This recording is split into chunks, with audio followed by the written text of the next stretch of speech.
Hi guys, welcome back to Taylor Talks Trades. In today's episode, we are with Reid from Stratum Masonry. He's telling us how he's inspiring the young, preserving the past and creating the future in the stonemasonry industry. I hope you enjoy.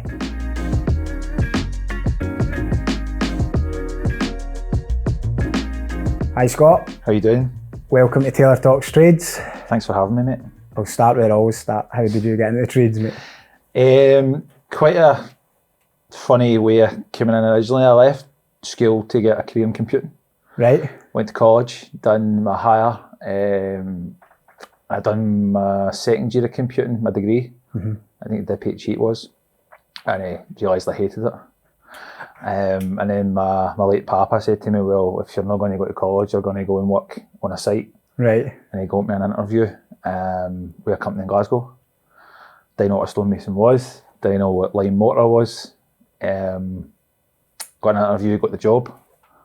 And then I was kind of out there working with a company at the time. I was there for about a year and was kind of on sites when I was 12 years old. Right. Summer holidays, I used to go and work with my papa. Oh, so your papa was a stonemason then? No, Papa had a business over the years and he became a site agent. All right, okay. So he would be kind of site agent, project manager. He'd bring all the trades together. Yep. He'd manage them. He'd done a lot of church halls. Yep. So he'd done a lot of stuff with Archdiocese and Motherwell. I was there for I was 12, I say summer holidays, whatever else. He got me the job there. I was there for a year and realised that I really liked it. I had a passion for it. Aye. Done really well. And my contracts manager at the time says, look, I know you're a labourer, you're doing what you're doing, but there's an opportunity for an apprenticeship here. Yep. The opportunity for the apprenticeship came up. It meant I had to take a drop in wages. Yep. Which at the time was quite a big thing. Aye. But it was like one step back, two forward. Yep. So I was there for a year doing my first year apprenticeship. If I'm being honest, I really struggled. Right. Couldn't grasp how to cut stone, couldn't grasp the way you do it, the tools. Yep. And the company went bust. Oh, really? So after year one, I had to try and find another job. Lucky enough, a company for Edinburgh agreed to finish my time. Yep. Ended up being there for 5 years. Well, is that a 4-year apprenticeship, the stonemasonry? Aye, so you do block release. Yep. You do years 1 to 3 block release, and then year 4's all on site. Right, got Do you. your trades test. Got you, yep. And got to the end of my 4th year, passed my trades test. Yep. And then was made up to be a site manager. Oh, straight away? Straight away, That's aye. good. Just developed a passion for it for kind of second year onwards. Realised that I started picking it up, started really enjoying it, and became a site manager. And then when I was 24, I got made up to contracts manager. Brilliant. So started realising that, wait a minute, I'm starting to pick this up. One apprentice a year in 3rd year as well. Yep. And soon realised that when I got to kind of 24, 25, I was like, wait a minute here. I want to maybe look at starting a business. Yep. My late papa, who got me the job, had passed away. Right. And I came to a kind of crossroads, and I thought, I'm just Was he still within that company at the time? No, sorry, no, because you'd moved at that point. Yeah. Aye, so he got us the job originally, and then he retired. Yeah. I say retired loosely, still done bits and bobs. He was 86 when he passed. Oh, wow. And then I was at a crossroads, I thought, well, what do I do? And I just took the plunge and started a business. Wow. It wasn't Stratum, it was another business. Yep. Was in business for about a year and a half, and then realised I want to do this myself. I've got my own ideas, I've got my own way of doing things, and I want to be the boss that I wish I had. Yep. And then fast forward to May 2019, I started Stratum Masonry. The goal initially was to get up and running, get jobs, get money in the door, and then get good people behind me. I was fortunate enough over the years that I'd built rapport with some stonemasons and some trades guys. A couple of them came with us. Brilliant. It started off originally me and my father. I got my dad in, he used to drive the lorries. He was getting to a stage where he wasn't enjoying it. So was he a stonemason? No? No. No, right, okay. So he started as so you're the first kind of one in the generation as such then? There's another kind of, historically, if you look down the family tree, there's 1 or 2 stonemasons. Aye, so it did come from somewhere. Aye, you could say it, there is connections there. Exactly. And that's the thing as well, like nowadays, like you don't have, people don't know who stonemasons are, where they come from. Usually it is family or relations or somebody you work with. Yep. So we started May 2019. Yep. I think we had 6 jobs. Before we crack on to that, I want to go back a wee bit just to because you whizzed through that quite quick. So see How come you were getting these promotions to like the contracts manager and the site manager, contracts manager? Like, what was different with your mindset that was different for the guys you were maybe working with? Like, did you just love it, or you doing something? I can remember it like yesterday when I was in second or third year. My lecturer at the time, Scott McGibbon, who I still speak to this day, said to me that he'd seen something and he kind of realised that I was different from maybe some of the other boys. Yep. And if I applied myself, I've got a really good chance to make a career at this. And I just listened. Good. I listened to all the lecturers. I wasn't feeling that much carry on. Yep. I won apprentice year in third year. Yep. And I think winning that, I wasn't a confident person when I was younger. I was quite shy. Yep. Just kind of blended in. Yep. But when I won apprentice of the year, that kind of made me realise, wait a minute, there's something here. Aye. There's a passion here. And from there on, I just hard work. I'd obviously been working on sites over the summer holidays since I was 12 years old. Yeah. I worked weekends, I worked all the overtime. Yep. I went above and beyond. I worked early, I worked late. Brilliant. And that's obviously where the promotions came. Because I was intrigued to see like where that comes from, because like sometimes this podcast finds itself in like schools and stuff like that for like maybe like the seniors who's going to be leaving, and you know, it's good for them to get a wee bit of an insight to just what it actually means to go a wee bit over and above, and the chances that can give you if you do that. Like, you can have a good career in the trades. 100%. And then, so moving forward again, so May 2019, you were going to take the plunge as such to kind of go into Stratum Masonry.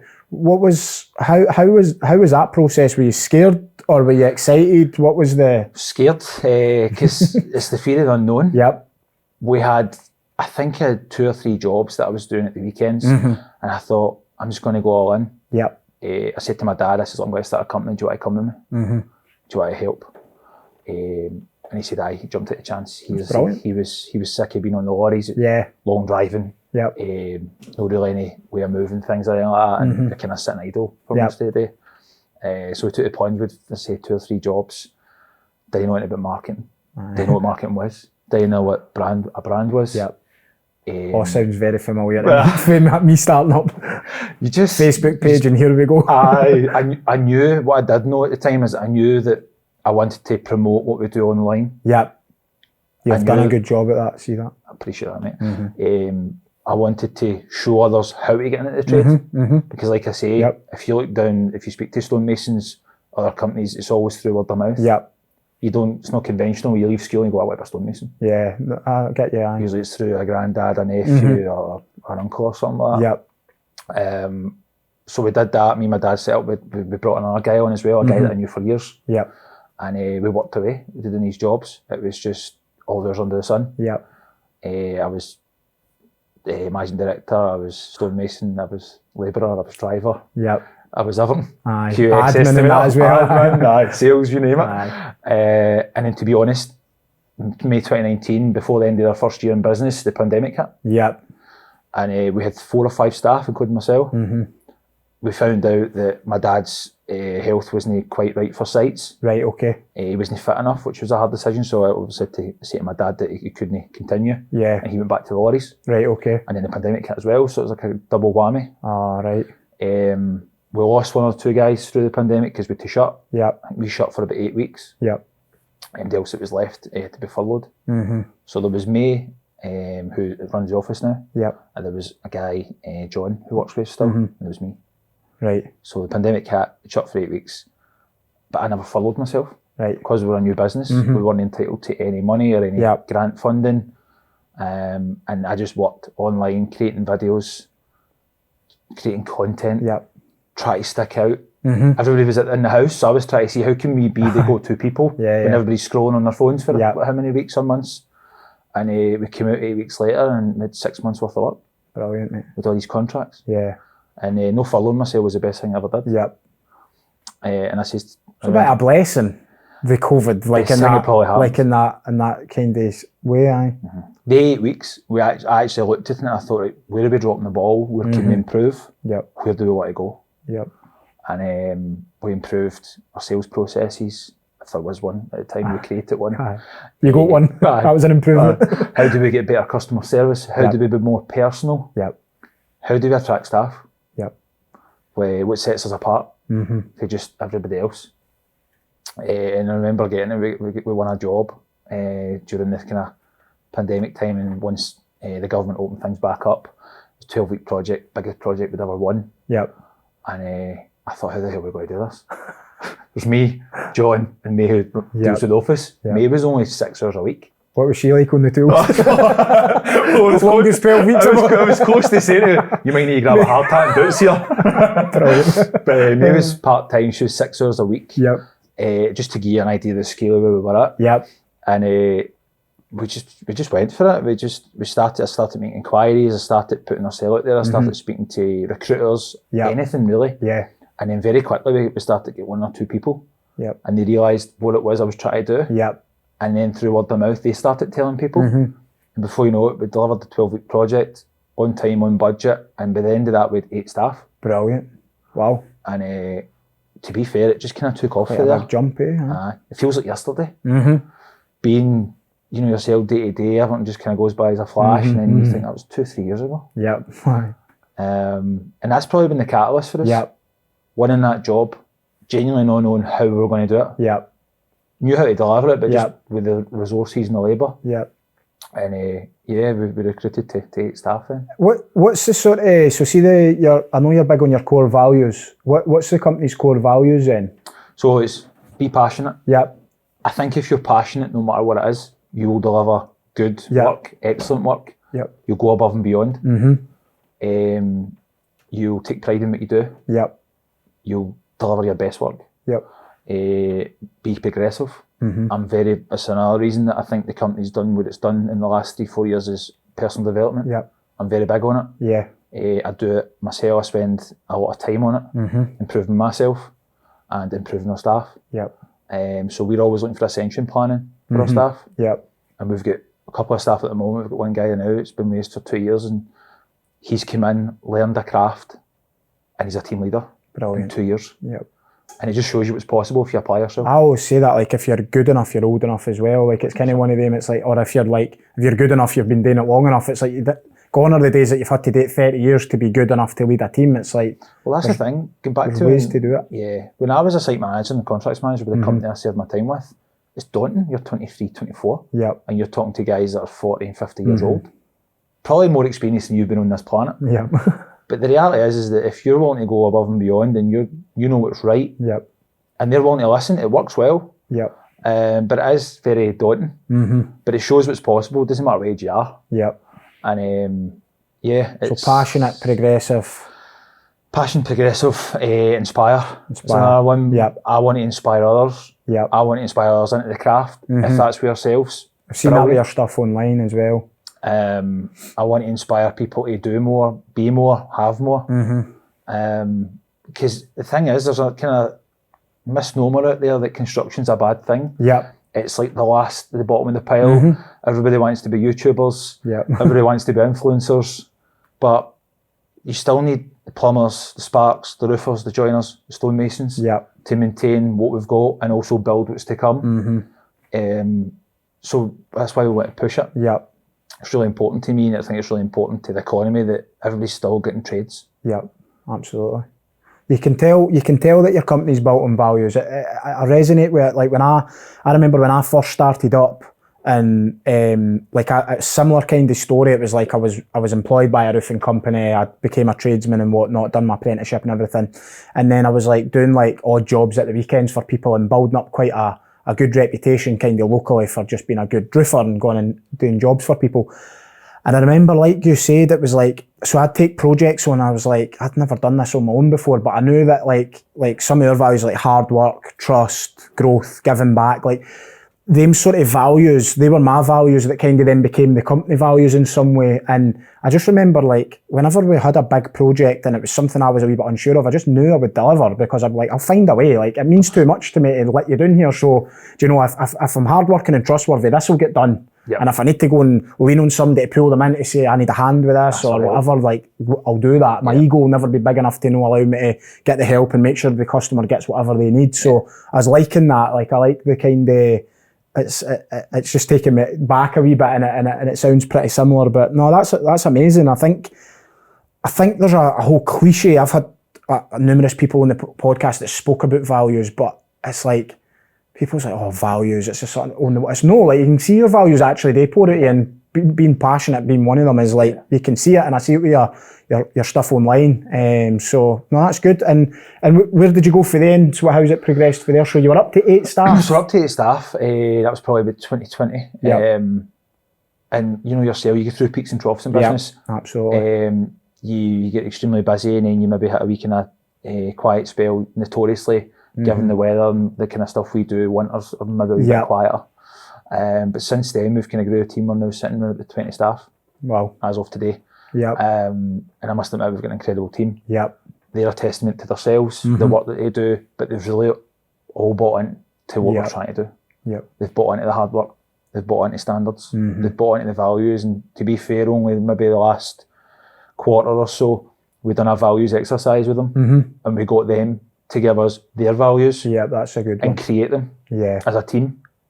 We called it rules of the game. Yeah. And how we show up for each other, how we operate, how we speak to our clients, how we leave a site. It's really good. Because the thing is, your team can't buy in if there's nothing to buy into.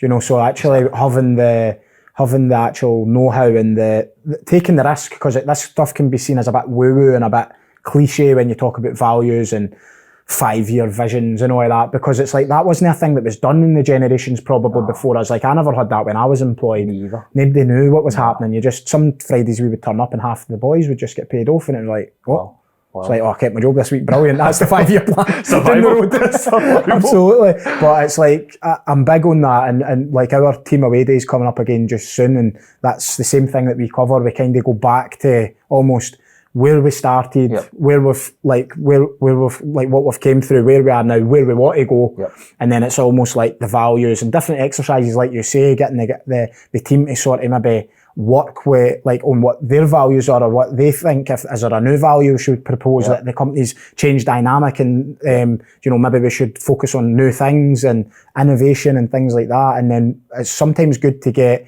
like you'll probably see this as well, as your team's grown to like 20. That means there's probably more of an office team now and more of a site team. So getting the site team working with, say, somebody in scheduling or whoever to actually understand which each other's problems are. Because it's easy to be on site and be like, oh, what they're doing in the office, or vice versa, you know, and it needs to be... It needs to be a synergy. It needs to be like a culture of we're all in it together, and I think it is quite a hard thing to do, but it's achievable if you set your stall out right, like what you seem to be doing. So no, that's really good. So what sort of, where are you heading now? Like what's going on now, and where are you kind of... So right now, one of the things is obviously Inspire. We've got 3 apprentices at the moment. They're all going into 3rd year. That's amazing. And 3 really good boys. Yeah. I'm really excited to see where they go in their careers in terms of when they're qualified, but we're actively looking to recruit more apprentices, which is hard, as you'll probably know yourself, because I think being old school, the way we kind of were brought up through hard work, working whatever hours are required, that's hard to find nowadays in some people. Is there a bit, but it's very, like it's descaled, it's on such a small scale now. We live in a world where there's so much things accessible to us. Everything's instant. Social media notifications, gratification. Whereas working hard, applying yourself for 4 years, folk can't understand that. Can't get their head around the concept, to be honest. Folk maybe do a couple of good hard working weeks and they think, oh, I deserve a rise or a pay rise or something. Somebody sat there for 4, 5, maybe 10, 15 years and continually pushing at it. So it's about trying to inspire the apprentices in. We have got big goals to long term start an academy. You probably know Edinburgh College shut, so there's no stonemasons. There's no stonemasons. How bad is that? It's huge. It's like Edinburgh's probably where the majority, I'd say about 60-70% of our work is. The capital's always got nice projects going on, and obviously the buildings it's housed to. You've obviously got the government buildings, you've got the landmarks, you've got all the colleges. All stone. It does look as though that like we're kind of in the process of starting an academy at the moment as well. We've done it on we've basically got roofing rigs in, and we're bringing the guys in sort of like overtime through the week or in at the weekends, and trying to basically have a skills matrix and a bit of a plan on just upskilling our own guys at the moment, giving them extra kind of over and above as to what they're already getting. But the dynamic is changing massively now. Like I think it looks as though it's going to become more industry-led, like you see with the colleges shutting and things like that. It's probably going to come to the employers, which I'm in favour of that, because I think nobody's going to run that as well as what an entrepreneur will. 100%. Like we know how to make things work, and when it's not working, we know how to change it fast. Yeah. Like that's what we've built our businesses on. So I believe that it should be in our hands, but with the right support and the right network around us. My thinking is that I get a lot of people looking for apprenticeships, so I think there's people still keen and interested. Yep. But I do believe that the model is a bit flawed. Like the 4 years is a struggle. It's hard. The thing as well going on that is that we found in stonemasonry, the industry in general, there's not a lot of big boys left. Yeah. The companies that I served my time with initially, they went bust. They're all gone. They've all kind of scattered into the smaller companies. And guys have all went self-employed, sole traded. Yeah. And to be honest, the apprenticeship route is not lucrative enough for a sole trader to take on an apprentice. Because you know yourself, between block release at college and the funding that's in place, it's not enough. It's a lot of baggage in a way, do you know, in the nicest possible way, because I absolutely love apprentices and love bringing them through. But it's easier for me now that our team's quite big and there's almost a structure to go, well, if we bring two in, we can afford to sort of not be making money off them for a few years and that's the way you do it. But see at the beginning, like, you need that person to come in and help you on that 12-week job right now kind of thing, do you know? There's a lot of stuff at the front end. Yep. And you would need to have a passion for obviously what you do in the roofing industry to take on apprentices. Yep. It's not set up to be in the employer's interests. But you need a passion for it. You need to be able to take the time to slow down on a site to show the apprentice the right way of doing things. But the industry as a whole, even like the funding boards and whatever else, it's not great. With the colleges shutting. I mean, thinking on average in Glasgow, there's 10 stonemasons a year graduate. Really? So compare that to roofing, plastering, spark, joiner, plumber. It tells you everything you need to be. And it does feel as though you guys are like, it's happened to you quicker, if you know what I mean. It's like we can feel the skill shortage, but I think stonemasonry is probably the front of the pile getting it hardest, to be honest. Why is that? Is it just because it's such an old historic thing? I think it's the lack of awareness. Yep. Like I say, you don't leave high school and you know about being a stonemason. I didn't know what it was and I was 19. Yeah, but it's no one that's really shouted about much if you think about it. It's to be honest, neither's roofing, to be fair. Like I wouldn't say so much. It's probably more plumber, joiner. Electrician, joiner, from. And being a stonemason as well, it's really hard work. Yeah. It's quite messy. Yeah. And it's quite heavy. What is it that's hard about it? Is it the lifting, or is it the actual, just like you're hitting something for a repetitive task for a period of time, and it's very manual. You'll have the goggles on and everything splattering oil, you know? It's very manual. There's lots of things, and even the processes, it takes time to pick it up. You don't be on site for 4 weeks and learn the basics. Yeah. It takes years. Yep. As I said earlier, our apprentices are in third year, they're now getting to a stage now where we're starting to give them a bit more responsibility. But there's still so much that they need to learn. Yep. I don't think your apprenticeship starts until you qualify. No, absolutely. Absolutely. I say that to the guys, like when you're in a college and you've got a heater behind you and you've got no rain and you've got the perfect conditions. The thing is, it's like the driving a car analogy. It's like everybody says, "Oh, that's me. I've learned to drive now." No, you've learned to pass your test. You just passed it. Now you're going to go and learn. Now you're going to go and learn to drive. Whether that takes 10,000 miles, and now you're a good driver or whatever. Or sometimes you're never a good driver. But it makes a lot of sense. But we did like a skills demonstration for like Scotch slating and stuff. And in fact, I think there was actually Spanish slating as well, but this was through the Royal Highland Show. Okay. And there was a stonemasonry crafting company. I don't think it was like a contractor like yourself, but it was like a kind of crafts type company. And there was people, like, it was flooded. Like, we had people there, like, cutting slates all day. Like, it was so busy. Like, we just thought they'd walk by us and just go and see everything else. But there was such an interaction with it. They go in, they were able to cut slates, they were able to do a bit of sort of, would it be scribing on the stone? Like, they were scribing, like, maybe their name into a bit of stone, and it looked great. And I thought, if you can try and get that in front of people, to go, like, look what you can create. But, like you said, people are wanting the quick wins now. They're wanting the... Don't know why I spent 4 years. Have you got a solution to this problem?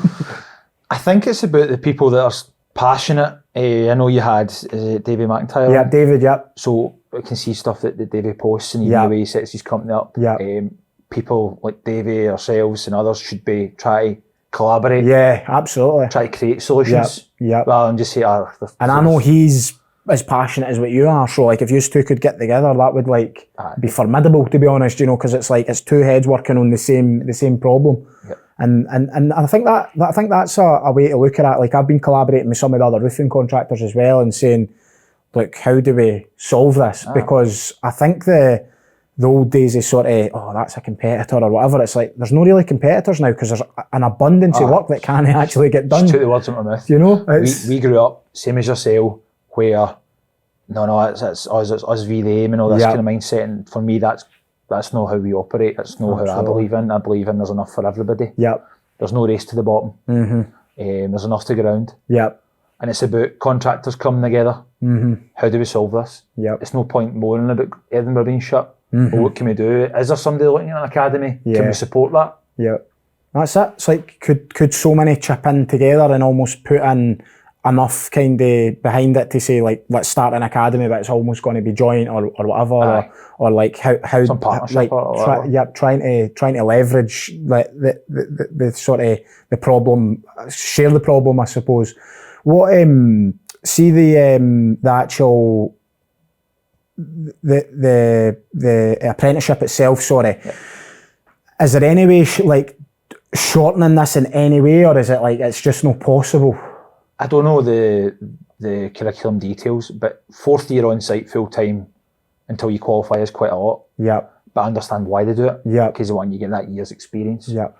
I know first year it's quite intensive with college, probably the same as roofing. Yep. Second year it starts to get a wee That's bit less. it, same kind of idea. And then third year we've got advanced craft. Yep. But advanced craft is optional as well. Yep. Some employers might not choose to put their guys through that. Yep. Or their girls. Yep. It's up to them. Yep. I think there's definitely, it can be revised to make it more attractive as well. Yep. The problem, like I said at the start, is you've got a lot of guys that have set themselves. They've maybe 2 or 3 guys. Yep. And that's brilliant.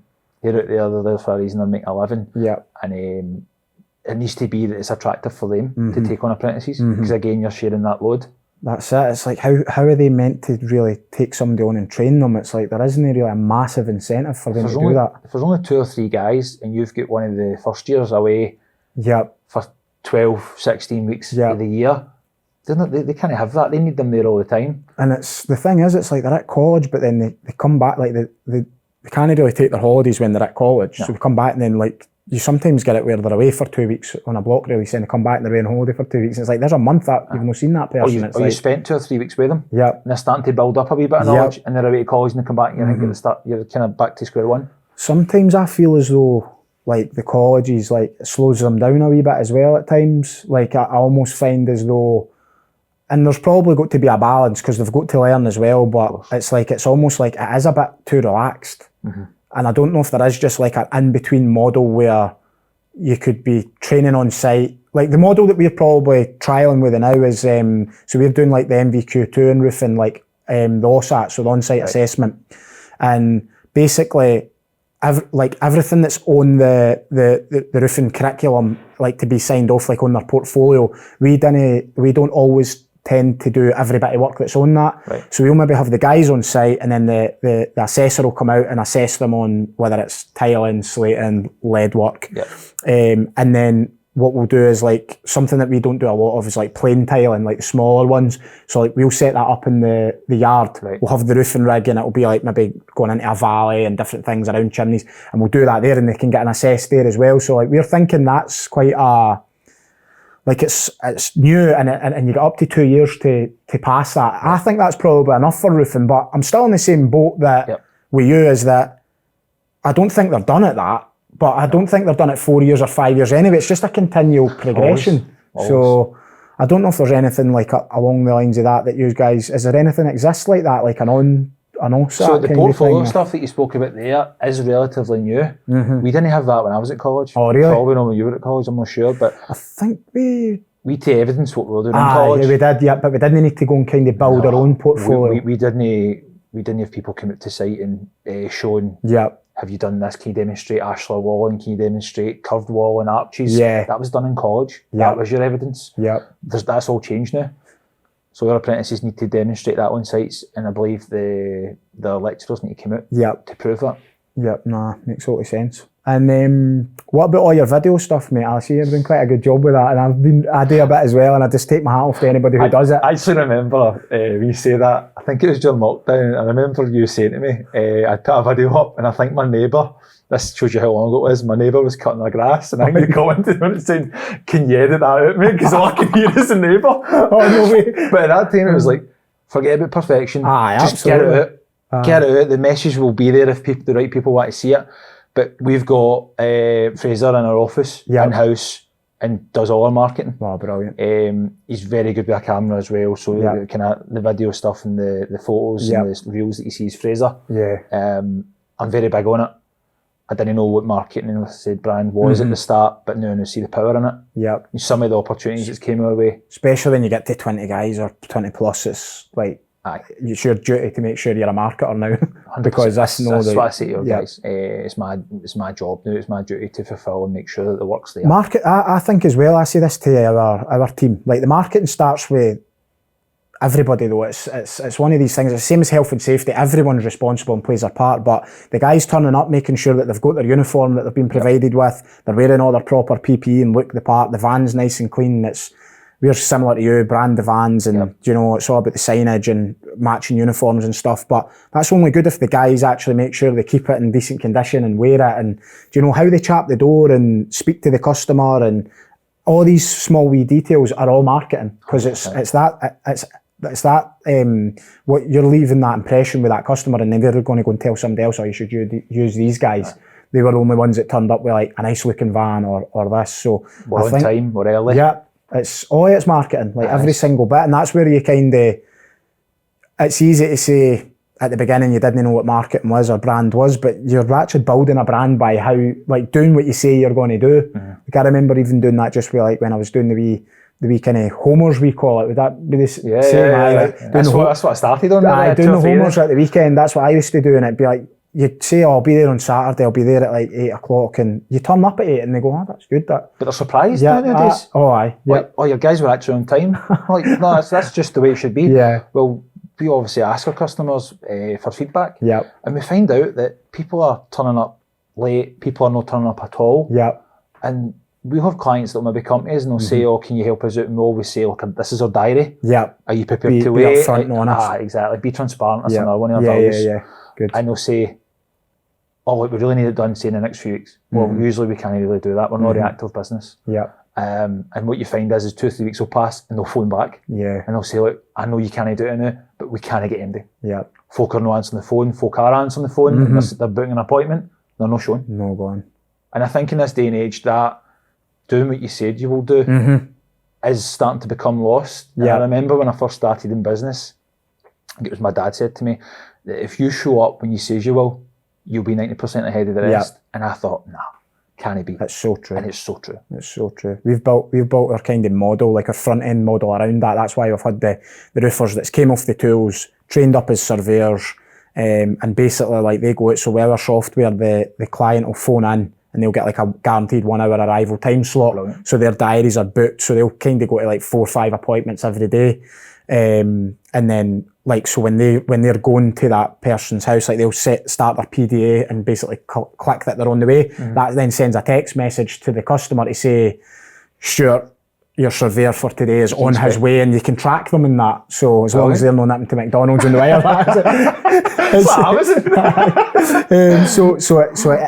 and people are just like, wow, that's really good. Like that's really good. And to me, like I'm the same as you. It's like if that surprises people now. So if you can automate that and make it really like that's what your service is, and it becomes a standard, then it's just so much easier to actually win work and do the job properly for people, because that's what we always say. Like we want to win as many jobs as possible, so that we know they can come into sort of our world almost, and we'll look after them. And we've kind of always had the saying of like providing 100% customer satisfaction, and we've put a couple of posts out about it to say sometimes you can never get 100, but that's still always our aim. And if we get it wrong, we will make it right. We'll make it right, and that's so we stick by that. So everybody knows if they use us, like they can phone us back if something goes wrong, if something happens in 2-3 years down the line, just ring us. Like we'll come and investigate anyway. 100%. So it's like it's just living, like, them values were there at the start, and the more we grow, you just keep them there, and it continues. So I think the more I kind of reflect on it over the years, is like my dad and like my late papa. Yeah. That was their values. That was just bled into me. That was just what I brought. I didn't know any different. It's amazing, eh? If I give somebody my word, it's my word. Yeah.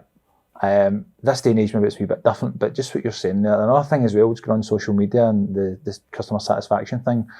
I used to not post a lot of videos, and I never shared on social media until maybe 2019. And I told myself, no, wait a minute, there's people out there that need to know that we can help, and that we do provide good service. Absolutely. We hear horror stories, as you probably do. Absolutely. People getting ripped off with the cowboys and whatever else. So at the start, for me, it was, right, okay, if I don't post this, somebody might be getting ripped off here. I've got the same mentality, mate. It's not about me. Nah, I've got the same mentality. It's like, it's almost like that's a giving back sort of thing. It's like you're putting yourself out there and you're marketing yourself in the hope that that'll be one less, every person that uses is one less person that doesn't get ripped off, basically, because it's happening like a lot. Like a lot of other stuff, so like we're part of like different things like the West Lothian Council Trusted Trader Scheme, Edinburgh Trusted Trader Scheme, like there's rules in there that says like you can't go and chap doors for work and stuff like that. So like, but that's what we're competing against, and like sometimes I've thought to myself, I'm like,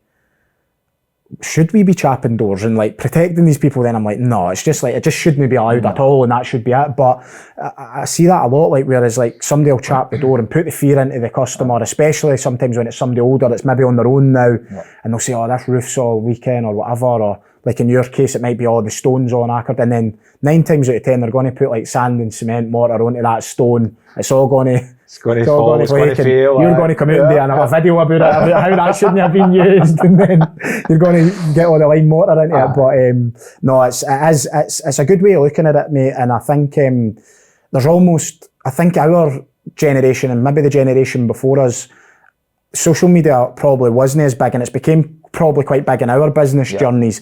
But I think now going forward, it's everything. So you've got to be there. You've got to be in it. And I just think it's just part of it's just par for the course. And I do believe that it builds a massive amount of trust. Like you just, if you were going to choose a stonemason company, and you can go to your YouTube or onto your LinkedIn or whatever where you post and you see all your videos and who you are and what you're talking about, they can already decide if they're buying into you or no. Oh, I like that guy, he's passionate about that, I can see his values. And then they maybe look at the other one, it's just a website we write, and it's like, well, I'm going to go with this guy, of course, because I already feel like I know him. So that trust is there, as you say. Absolutely. And the thing is, well, with social media, and it's for MD that's debating whether to put themselves out there, it's not the people that like the posts, it's not the people that comment. There's a lot of people will watch and watch and watch, and I don't know how many times you've heard that, oh, I've been following you online. I'm like, I've never seen them liking a post. Start liking it. These are saying. No, absolutely. The amount of people like I bump into, and they're like, oh, you've got the podcast and that. I'm like, aye. They're like, oh, I watch every one and that. I'm like, you've never commented like that. I was going to stop it. I thought nobody was watching. And that's the thing as well. Like, kind of early days when we started posting that, like, it would bomb. Yeah. And you spend a bit of time on them. You do your own editing, you use the apps, and you think, that's a really good video. And you're like, no likes. Yeah. And then you're like, it's not about that. That's all vanity. It's about, it's just consistency as well. One person that sees that, that's all you're looking for. One person that resonates with. The thing is as well, like somebody could see it and be like, oh, brilliant, like I'm just going to jump onto their website. They might not necessarily like it, share it, or do anything with it, or comment. They're just like, oh, great, might go and take the name down and get the number or whatever. What's next on the cards for you then? More of the same? Are you going off in any other direction? No, for us, we deal in both markets. So we deal in both the domestic and the commercial markets. And we're always looking 1 to 3 years ahead, and we're trying to see trends. You know yourselves, the buying powers at the moment, where a lot of people are going on holiday now, so they're not spending as much on their house. So we're obviously looking to see where our focus is going to go. At the moment, we're doing a lot of commercial work. We still do private work, domestic work. That's where we started. I'll never go away for that. It's our bread and butter. Good, mate. And as I say, long term, the academy is one of our goals. And to be fair, for me, it's about delivering the best possible service to our clients. It's unrivaled. Recruiting the right staff. Continue to build what we're building. Brilliant, mate. Well, thanks for coming on, and if anybody wants to reach out to you, where's best to get you? Probably LinkedIn's the best place, most prolific, or even our website. Well, that's where I found you, mate. So thanks very much, mate. Thank you, mate. Appreciate it.